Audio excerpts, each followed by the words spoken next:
What's up guys, DeMille's back with a brand new video, and here we're actually with a commentary, not a cutcom, and the gameplay you're seeing in the background is actually my first game on red gunning. Now in my opinion it's pretty good gameplay, you can judge that yourself, but then again it is pubs, it is not competitive. But I have noticed that the Black Ops 3 servers are pretty sweaty right now because the people who have pre-ordered the game are pretty much veterans of the series and really do like the series. Now what this commentary is about is actually a question that has been on people's mind for quite a while now, and this question occurred before the Black Ops 3 beta even came out. And the question is, what if Black Ops 3 sucks? What if it's a fail like Call of Duty Ghosts and Advanced Warfare was? People are saying, oh, I've played the beta for like a day and I'm enjoying the game, it's not going to be a fail. That's what happened with Advanced Warfare, keep that in mind.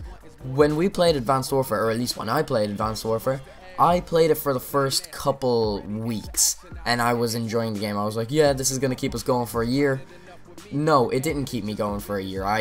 After a couple months I got very sick of the game and couldn't play it anymore, and I haven't touched it in like months. So will the same happen with Black Ops 3? That's a question we cannot answer at the moment because we haven't had enough playtime, but it is highly unlikely because Black Ops 3, when you first play it, you can tell that it's a more solid game than Advanced Warfare and Ghost, and that's a good thing. That means that maybe, just maybe, there's a high chance of this, that Black Ops 3 will be a success.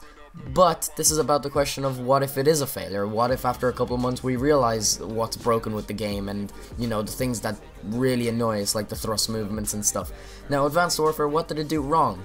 Well, exo movements. People weren't really a fan of that. Exo movements were actually something that people really did not want to come back into Black Ops 3. In fact, they didn't want it so much in that people would start uploading videos to YouTube and asking, say, like, I don't know, comment if you don't want exosuits, like if you do want exosuits, and stuff like that. Like they did on Twitter, like favorite if you want exosuits, retweet if you don't want exosuits, and stuff like that. You know, people just trying to see what the community generally wants, and people want boots on the ground. Now, does that mean that the thrust movement in Black Ops 3 is bad?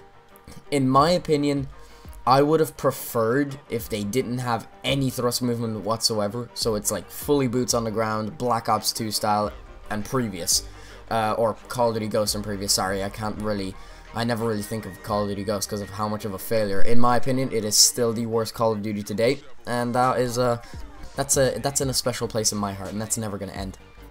But so the thrust movement, is it better than Advanced Warfare? Yes, because Advanced Warfare, what they did with the exo movement is they made it that you could use it way too much and it was too effective in a way that it actually made the movement actually really bad. You could jump or double jump from the ground, like without jumping off of anything. If you had max sensitivity, you could jump like straight up. You could do a 1440 or an 1800. I can't exactly remember which one it was. You didn't even have to jump off of anything and you could do that. In Call of Duty Black Ops 2 with the thrust movement, maybe you'll be able to do a 720 if you go straight up and do spins, which is basically half of Advanced Warfare. Now, obviously, I haven't went and tested this out for myself because I can't really, you know, there is no private match, but I could have easily done that in public match, but I just decided not to because, you know, you could probably get your estimates just by watching gameplay. And another thing that Advanced Warfare didn't do right is the dashes. You could like dash forward, dash sideways, dash backwards, and like you could move, you could like mix every movement together. You could like slide, then jump, then boost, then like double jump, and then dash forward. It was crazy. Like the amount of movement you could do was a bit too much for a lot of people. It made the game a little bit too fast-paced. Now, when people said they want the game to be fast-paced, they didn't mean that, because probably they took what Ghost did, that people were complaining, oh, Ghost was too slow-paced, and Ghost is just, it's so slow and boring. Well, they took it a bit too far with Advanced Warfare, where you could get flanked from literally any place, because there was not one place on the map where people could not go. Like inside the map, people could get up to anywhere, and even if you include like glitch spots and stuff, people are still finding glitch spots to these days that have not been patched. But if it's, you know, we don't know if it's gonna be patched, but that's by me. I don't really give a shit about Advanced Warfare, to be honest. But the thrust movement in Black Ops 3 is better than Advanced Warfare. Now, they do still have the slide, which in my opinion is actually a good thing, because the slide is really handy. Now, some people were saying the run speed in Black Ops 3 is a little bit slow. In my opinion, I haven't really noticed that, but the slide really does make up for it, because you can slide like everywhere and it's great. It can just, you know, it can come in really handy.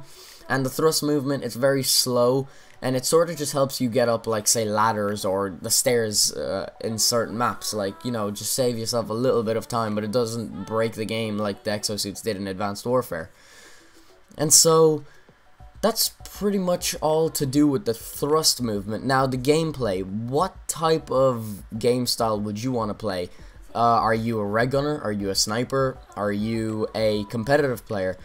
I would say that for sniping, I can't really tell, because this has happened with every single Call of Duty. The first time I ever try sniping, it's very challenging, it's sort of different, and it doesn't really feel natural to me. But I've gotten used to it pretty quick, like maybe in a couple games.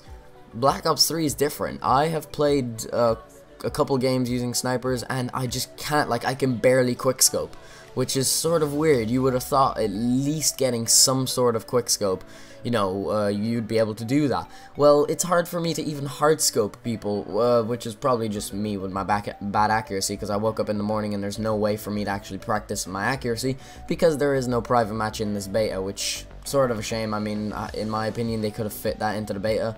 I mean, it's not really giving too much for the game. It's not really breaking the game.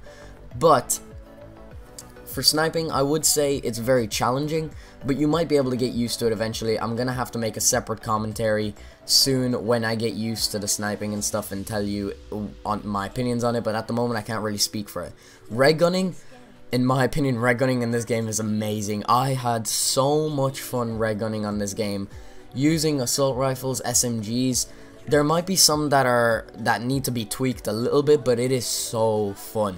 Like, this gameplay that you're seeing in the background was my first game on red gunning, and I did really well, and the streaks are actually really good as well. It's not like Advanced Warfare and Ghost where the streaks were way too underpowered.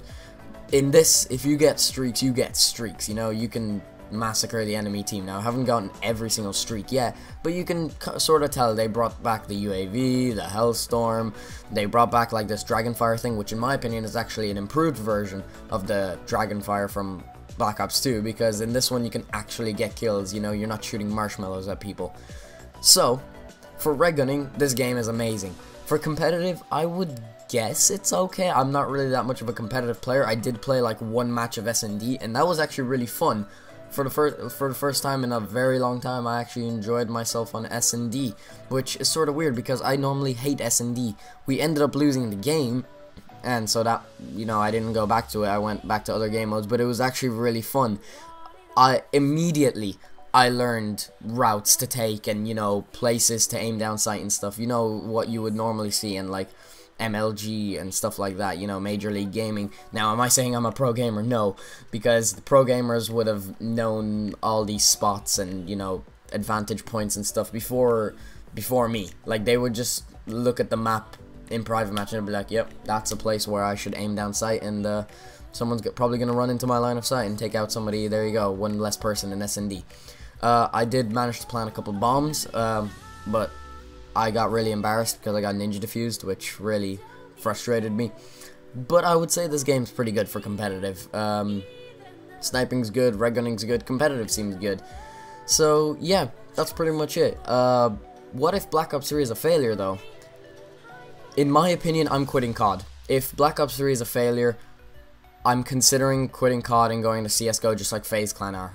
Basically, my goal is to try and get into FaZe Clan. Now, will that happen? Highly unlikely, but it is a goal, and if they move to CSGO, I'm moving to CSGO. CSGO is an amazing game, and I have it at the moment now, and I can play it. It's just because they're still sticking to Call of Duty, and that's why I'm still on this game. So, if Black Ops 3 fails, I'm gonna have to say that Call of Duty is gonna have it rough. Call of Duty is gonna have it really rough. It's going to probably put the nail in the coffin if this game is a fail. But anyway, guys, the gameplay ended a while ago, went 18-2, I believe. Pretty good gameplay from our first game on red gunning. So anyway, guys, I hope you enjoyed. Thanks for watching. Peace.